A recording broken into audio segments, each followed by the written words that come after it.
देशातील जिल्हाधिकाऱ्यांवर दबाव आणण्याचा प्रयत्न होत असल्याचा आरोप केला जातो। देशातील 150 जिल्हाधिकाऱ्यांना केंद्रीय गृह विभागाकडून फोन आल्याची माहिती आहे। जयराम रमेश यांनी मोठा गौप्यस्फोट केलेला आहे आणि त्यानंतर पटोलेंनी याविषयी उत्तर दिल्याचं पाहायला मिळते। जिल्हाधिकाऱ्यांना फोन म्हणजे भाजप हारतंय असं पटोले म्हणाले। विजय आमचाच होणार असंही नाना पटोलेंनी म्हटलेलं आहे। तर जयराम रमेश यांनी मोठा गौप्यस्फोट केला आहे। देशातील जिल्हाधिकाऱ्यांवर दबाव आणण्याचा प्रयत्न केला जातोय। देशभरातील 150 जिल्हाधिकाऱ्यांना केंद्रीय गृह विभागाकडून फोन केल्याचा गौप्यस्फोट जयराम रमेश काँग्रेसचे मोठे नेते यांनी केलेला आहे। 2 दिवसांवर लोकसभेच्या निवडणुकीची मतमोजणी आहे आणि त्या पार्श्वभूमीवर जिल्हाधिकारी जे निवडणूक अधिकारी असतात त्यांना देशाच्या गृह विभागाकडून फोन केला जातोय, त्यांच्यावर दबाव आणला जातोय असा आरोप या ठिकाणी काँग्रेसकडून केला जातोय आणि त्यावरच राज्याचे प्रदेशाध्यक्ष नाना पटोले यांनी ही भाष्य केली।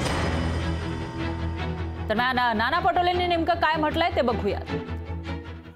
भाजपनी आणि विशेष करून मोदी मीडियाने जो एक्झिट पोल काल दाखवलेला आहे तो तर भाजपच जिंकून राहिलेली आहे अशा पद्धतीचं दाखवलेला आहे।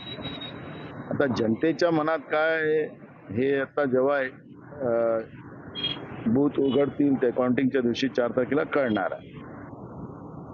पण ज्याप्रमाणे ही जी चर्चा आहे की केंद्रीय गृहमंत्र्याकडून देशाच्या 150 कलेक्टरला फोन गेलेत आणि काही झालं तरी तिथं कॅन्डिडेट जिंकवा अशा पद्धतीचे रूमर सुरू झाली म्हणजे भाजप निवडणूक हारते आहे आणि म्हणून भीतीपोटी कलेक्टरवर दबाव आणते आहे हे त्याच्यातून स्पष्ट होते आहे।